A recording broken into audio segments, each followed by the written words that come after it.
आज मी पहाटे 5 वाजता उठलो. याचं कारण म्हणजे आपल्या राजगुरुनगरच्या उत्तर दिशेला असणारा ढुम्या डोंगर येथे हनुमानाचं मंदिर आहे. चैत्र पौर्णिमा या दिवशी प्रभू श्रीरामांचे परमभक्त हनुमान यांचा जन्मोत्सव पूर्ण भारतभर साजरा केला जातो. आपल्या महाराष्ट्रात खास करून नाशिक येथे अंजनेरी येथे मोठ्या प्रमाणात हा उत्सव साजरा केला जातो. तर हा उत्सव साजरा करण्यासाठी मी ढुम्या डोंगरावर सकाळी निघालो होतो आणि मला अनेक भक्तगण माझ्या आधीच येऊन बसलेले दिसले. मित्रांनो, ढुम्या डोंगर हा प्राचीन काळापासून सगळ्यांच्या ओळखीचा आहे. अगदी शिवाजी महाराजांच्या काळात मावळे ह्या डोंगरावर याम करण्यासाठी जात होते आणि इंग्रजांच्या काळात राजगुरू तसेच इतर क्रांतिकारक आपल्या ढुम्या डोंगरावर याम करण्यासाठी जात होते. आपल्या ढुम्या डोंगरावर प्राचीन काळी वानर, वाघ तसेच बिबट्या यांचा वावर होता. परंतु कालांतराने फक्त बिबट्याचाच वावर आपल्याला दिसून येतो. तर मंडळी, आजच्या पवित्र अशा वातावरणात हनुमान जयंती साजरा करण्यासाठी सर्व परमभक्त ढुम्या डोंगर येथे जमलेले होते. आणि आपण पाहू शकता जेवणाचे साहित्य, पाण्याच्या बाटल्या असे खूप मोठे वजनदार साहित्य घेऊन परमभक्त डोंगरावर चढून गेले. त्यांचे कौतुक करावे तेवढे कमी आहे. ह्या दिवशी सर्व भक्त हनुमान चालीसाचे पठण करतात, तसेच पूजा करतात, उपवास करतात. हनुमानाकडे बुद्धीची आणि शक्तीची प्रार्थना करतात. हनुमान हे शक्तीचे दैवत आहे. या दिवशी पूजा केल्यानंतर जीवनात सुख, शांती, समाधान यांचा अनुभव आपल्याला मिळतो. तसेच ग्रहांचे दोष दूर होतात. साधारणपणे 1990च्या काळात राजगुरुनगरमधील काही मित्र ढुम्या डोंगरावर चालत जात होते. त्यांचे बघून अनेक महिलासुद्धा डोंगरावर येऊ लागल्या. महिला येऊ लागल्यामुळे त्यांचे मुलं, त्यांचे पतीसुद्धा डोंगरावर येऊ लागले. आणि अशा प्रकारे सन 2001मध्ये हनुमान यांचे मंदिर बांधण्याची संकल्पना काही मित्रांनी मांडली आणि 2002मध्ये मंदिर बांधून पूर्ण झाले. हे मंदिर आपल्यासमोर आपल्याला आता दिसत आहे. मंदिराचा कलर काही वर्षांनी बदलला जातो. मंदिरात खूप अपडेट झालेला आहे, खूप कलर बदलले गेलेला आहे. दर्शन मात्रे मन स्वर्णे मात्रे मन कामना पूर्ती जय देवा चंदनाची उटी कुंकुम केसरा रुंदी पुरे चरणी घालणी जय रे जगना संकटी पावावे निर्वाणी रक्षावे दुर्वर बंधना जय देव जय देव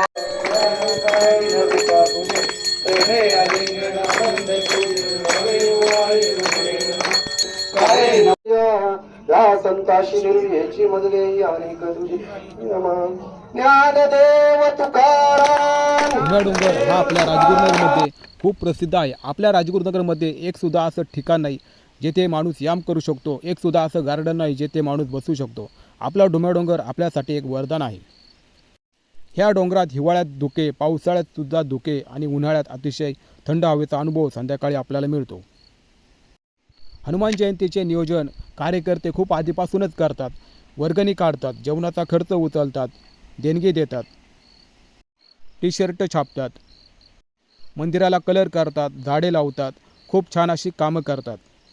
मित्रांनो, मी सन 2005मध्ये जेव्हा ह्या ठिकाणी गेलो होतो तेव्हा इथे झाडांची संख्या खूप कमी होती. तेव्हा लोखंडी पूलसुद्धा नव्हता.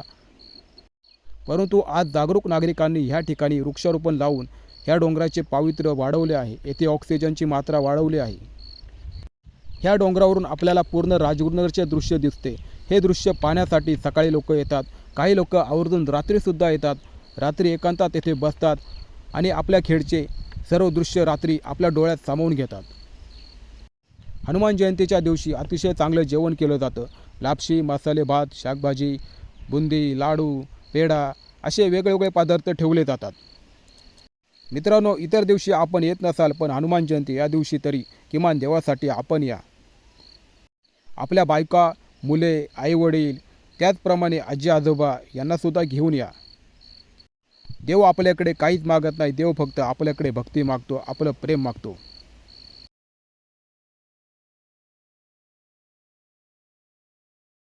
इतिहासातला आणि राजगुरुनगरच्या इतिहासामधला एक महत्त्वाचा क्षण आहे. त्याचं कारण असं आहे की आज या उत्सवाला 25 वर्ष पूर्ण झाली. 25 वर्षाच्या पाठीमागे जर गेलं 2001, 2002 या दरम्यान असे स्रोतला काही नव्हतं, झाड नव्हतं, काही नव्हतं, काही अजिबात नव्हतं, काही भीती वाटायची दिवस यायला. पण एक दोन करता करता करता समूह वाढला आणि मग काहीतरी प्रेरणा स्रोत पाहिजे, ईश्वरी शक्तीचा कुठेतरी आधार पाहिजे, म्हणून बजरंग दलाची कल्पना पुढे आली. त्याप्रमाणे 1 वर्ष मंदिराचं बांधकाम करायला लागलं. 2002 साली मंदिर पूर्ण झालं आणि हनुमान जन्माला मूर्ती स्थापना केली गेली रामनवमीला. आणि 15 वर्ष ब्राह्मण होते बरं ते सगळं संरक्षण करण्यासाठी. आणि त्याच्यानंतर बघा या ठिकाणी जे दिसतं आपल्याला आजूबाजूला हे वृक्ष वगैरे हे कशामुळे आले, तर यासाठी आपण पायथ्याला बोर घेतला, वृक्ष वगैरे आपण जपून लावली आणि आपण ज्यांना शक्य असेल त्यांनी सातत्य चालू. 2024 मध्ये मोठ्या प्रमाणावर हनुमान जयंती साजरी केली गेली होती. 2026 मध्ये भक्त काही प्रमाणात काही कारणास्तव कमी संख्येने आले, परंतु आपण एक संकल्प करूया, येणाऱ्या प्रत्येक वर्षी मोठ्या प्रमाणावर आपल्या घरच्यांना घेऊन ह्या मंदिराकडे यायचं आहे.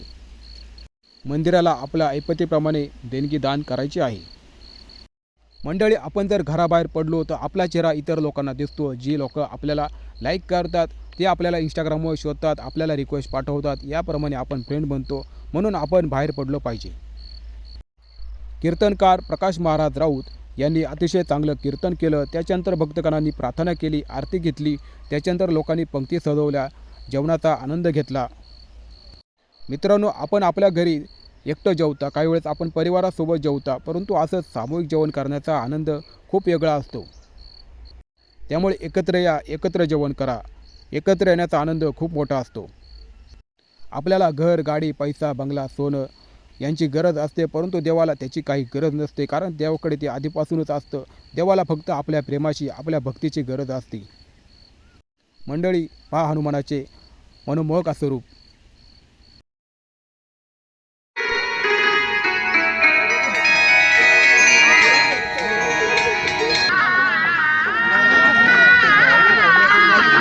आपला डोंगर पूर्ण पुणे जिल्ह्यात प्रसिद्ध आहे. ह्या डोंगरासारखा डोंगर मी आजपर्यंत पाहिलेला नाही. सकाळी, संध्याकाळी आणि एनी टाईम रात्रीसुद्धा लोक येथे येतात, येथे बसतात, याम करतात, जीवनाचा आनंद घेतात. जर आपल्याला ह्या डोंगरावर प्रेम असेल, आदर असेल, उपकार असेल तर कृपया माझं चॅनल सबस्क्राईब करा. येणाऱ्या काळात आपल्या राजगुरुनगरमधील खूप सारे व्हिडिओ आपल्या चॅनलवर पडणार आहेत, त्यामुळे आपण आपलं चॅनल आवर्जून सबस्क्राईब करा. आजच्या दिवशी हनुमान जयंती असल्याने मी सकाळी गेलो, व्हिडिओ शूट केला, पंक्तीत जेवलो, लोकांशी गप्पा मारल्या. अशा प्रकारे माझा दिवस खूप चांगल्या प्रकारे गेला.